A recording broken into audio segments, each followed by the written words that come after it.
Steve, I became first aware of your work when I was writing Leadership in Focus, and I was very impressed with how you introduced Satya Nadella as the CEO to the world. It was a simple, human, straightforward video. Could you talk about the thinking that was behind that to bring him, to debut him?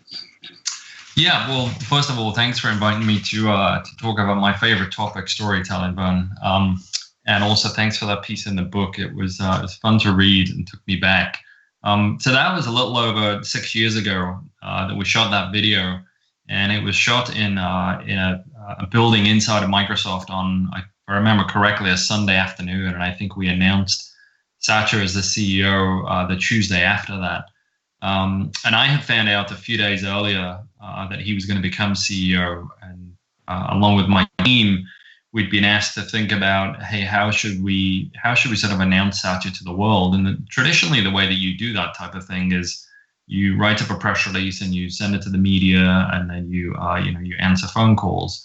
And we had decided that we'd built this storytelling capability inside of the company over the few years before that, and said, maybe we can tell this story in a bit more of a richer way than I think traditionally people would. And so we had decided we wanted to build a website. And in fact, on that morning, we went live at a website that was at the time Microsoft.com/CEO. And that contained a set of photography, a sort of rich profile that we'd written of Satya and his background and, where he'd grown up and his interests. And then we also wanted video on that because obviously video is an important asset. And we ended up with 4 videos, one of Bill Gates, one of Steve Ballmer, one of John Thompson, who's our chairman. And then there was this question around, hey, we want a video of Satya. And so a small group of us in communications were talking about what might that video look like? How would we shoot that video, given we needed to shoot it in advance, but still keep this information confidential?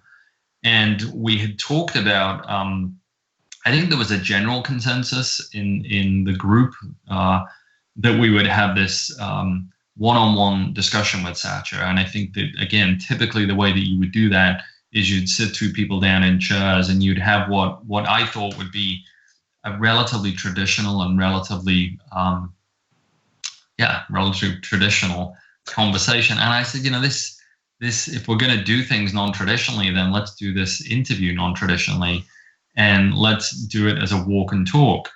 And then we sort of struggled with, well, where are we going to do that? Because we can't really walk outside, because if we see somebody walking along with a camera crew and interviewing Satya, there was already speculation that he may be CEO. We thought that's going to, share the news too quickly. And so we picked this Sunday afternoon, a building on our campus that I was very familiar with, where I knew that there was a distance in this building that would create a good interview time for, five-ish questions. And so I pitched this idea to the team and said, let's do a walk and talk interview with Satya from one end of this building to the other, finish in this particular part of the building that I knew that was this scenic kind of spot. And that idea was accepted. And then somebody said, well, who should do the interview? And I said, I have no idea who should do the interview. And they looked at me and said, you should do the interview. And so I sort of ended up somewhat picking myself to do that interview. And then I had just decided that, let's keep it really simple. And I had 5 questions in my head that wanted to get at, who was the person, which is really where I started. And then what were his ambitions for Microsoft? What did he think the barriers were to success? And so it was done relatively quickly. It was incredibly easy and natural to do.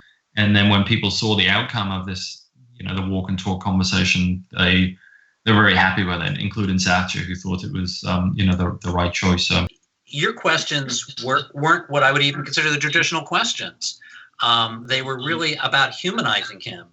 And so was that something the team discussed? We did discuss it. There were really 3 of us who were sort of making these decisions. And we were keen to, make it authentic. And so to ask questions around, what do you think are the barriers? And Satya talked about that, the barriers to success. I thought it was important for people to know who Satya was, his background, a little about his family, how long he'd been at the company. So it was definitely intentional to be more human and to humanize him. In my work with CEOs, usually it's a difficult thing to persuade them to try things that are new. Was that a consideration? It was not difficult with Satya. He was very open, and I think he innately understands the power of storytelling. He's, in my opinion, a fantastic communicator. And so it really wasn't difficult to convince him. But I've spoken with lots of other communications teams and, CMOs and CEOs afterwards who are trying to do similar things.